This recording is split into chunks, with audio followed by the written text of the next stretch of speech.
winter's coming. Better planning, 2020 could be the darkest winter in modern history. Britain is braced for a dark winter as new measures are deployed to stem a surge of coronavirus. New signs of a fall surge and perhaps an even more painful winter as coronavirus cases soar in the U.S. We're about to go into a dark winter. A dark winter. This message is for anyone who has concerns about the upcoming U.S. elections, the potential for chaos and civil unrest, or those who fear what a second wave of COVID-19 could mean for the future of humanity. If you have found this message on your own, please share it with your friends and family. If someone you care about recommended this to you, please watch it and do so with an open mind.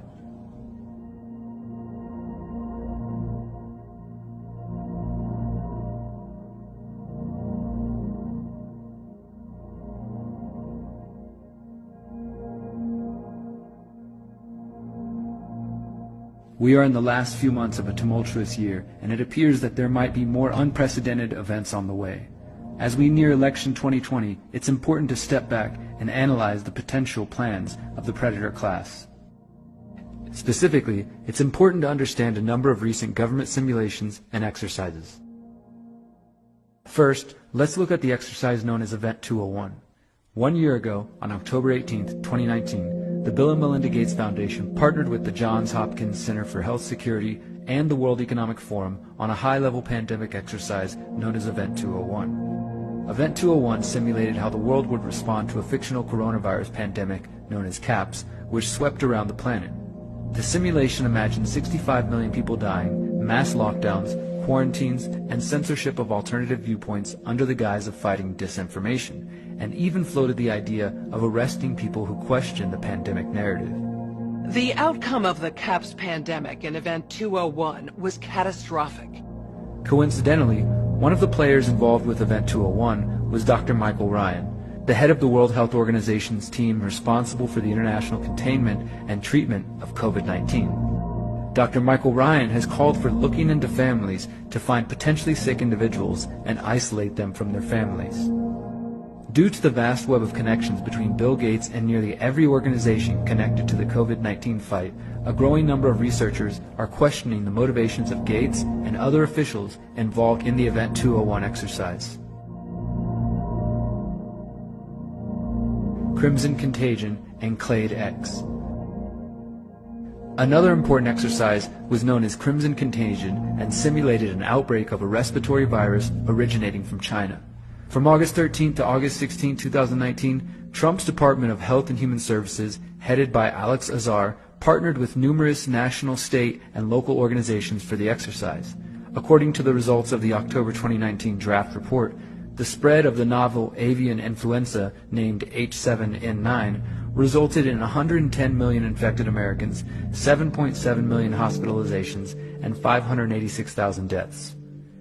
Another simulation known as Clade X took place on May 2018. This event examined the response to a pandemic resulting from the release of a fictional virus known as Clade X.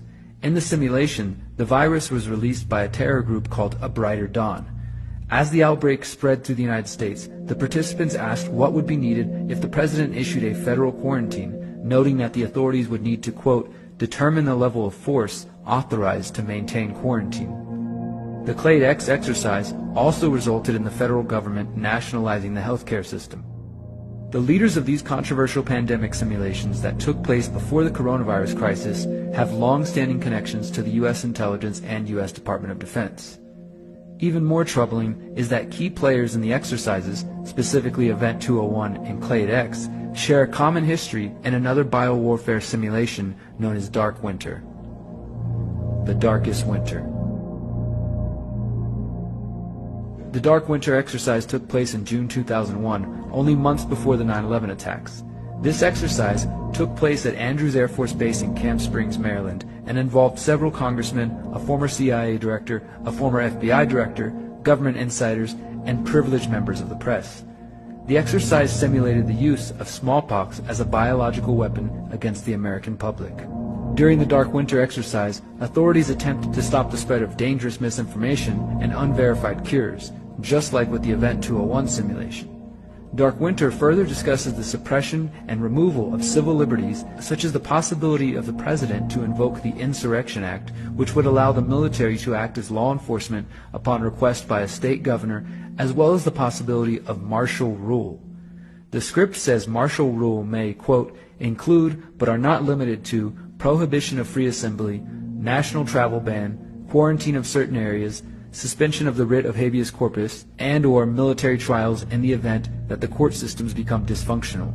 What is important to know is that Dark Winter was largely written and designed by Tara O'Toole and Thomas Inglesby of the Johns Hopkins Center, along with Randy Larson and Mark Demir of the Analytic Services Institute for Homeland Security. O'Toole, Inglesby, and Larson were directly involved in the response to the alleged anthrax attacks which took place in the days after September 11, 2001. These individuals personally briefed Vice President Cheney on Dark Winter. Coincidentally, Event 201 was co-hosted by the Johns Hopkins Center for Health Security, which is currently led by Dark Winter co-author Thomas Inglesby. Tara O'Toole was also a key player in the Clade X simulation. The name for the exercise comes from a statement made by Robert Cadleck, a veteran of the George W. Bush administration and a former lobbyist for military intelligence and intelligence contractors. In the script, Cadleck states that the lack of smallpox vaccines for the U.S. population means that it, quote, could be a very dark winter for America. Angie, it means it could be a very dark winter for America. Cadleck is now currently leading the HHS's COVID-19 response and was also involved in the Trump administration's 2019 Crimson Contagion exercises. Eerily, Cadleck's statements in the 2001 exercise were recently repeated nearly word for word by Richard Bright, former director of Biomedical Advanced Research and Development Authority. Bright was recently celebrated as a whistleblower who attempted to hold the Trump administration accountable during the COVID-19 battle. However, while speaking in front of Congress, Bright stated, "Without better planning, 2020 could be the darkest winter in modern history."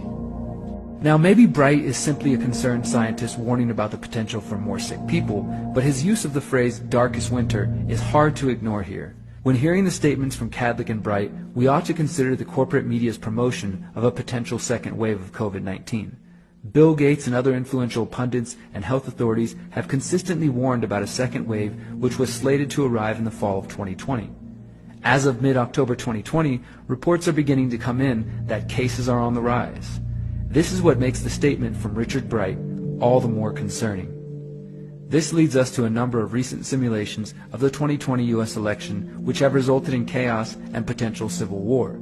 It would be easy to dismiss these exercises as politically driven fantasy if the people involved had not already publicly advised their candidates not to concede the election under any circumstances. Most recently, media reports indicated the Transition Integrity Project held a number of exercises simulating what might happen in the event that Donald Trump loses the 2020 election but refuses to leave office. The TIP itself is a secretive group made up of never-Trump neocon Republicans and Democrats associated with the Obama administration and Hillary Clinton. The Boston Globe reported that the TIP met in June to simulate the 11-week period between Election Day on November 3rd and Inauguration Day on January 20th, 2021.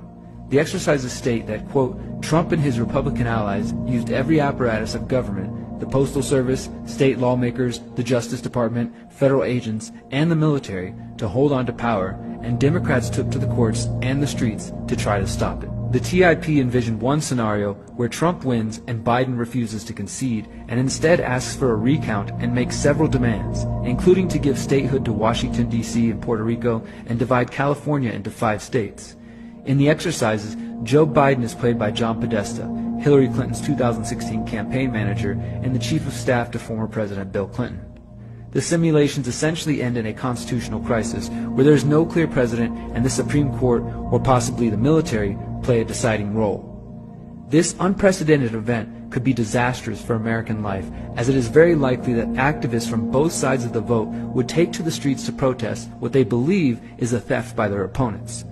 And if you think protests and fights between extreme leftists and extreme right-wingers are contentious now, just wait until they both feel shafted during the presidential election. Those opposed to Trump will claim Biden won and Trump is attempting to steal the election and create a fascist dictatorship. The Trump supporters will say the satanic radical leftist Democrats are attempting a coup to establish a communist police state.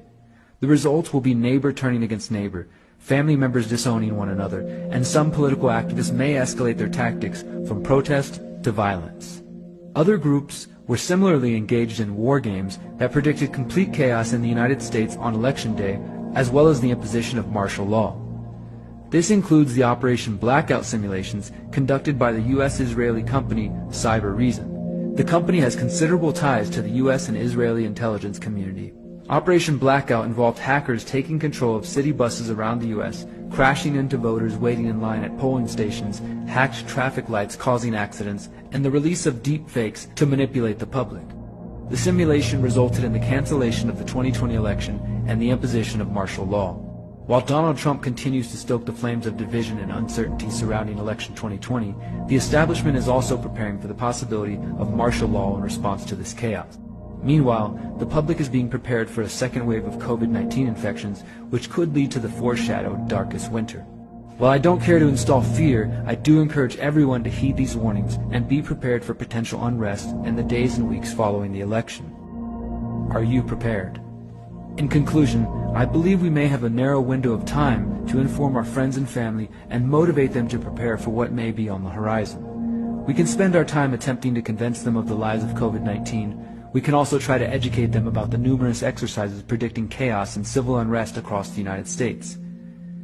As important as education is in this information war, now might be the time to focus our energy on helping our families be prepared for what may come.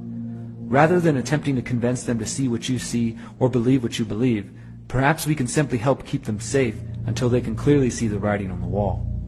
Again, if you are hearing of these exercises and topics for the first time, please listen with an open mind.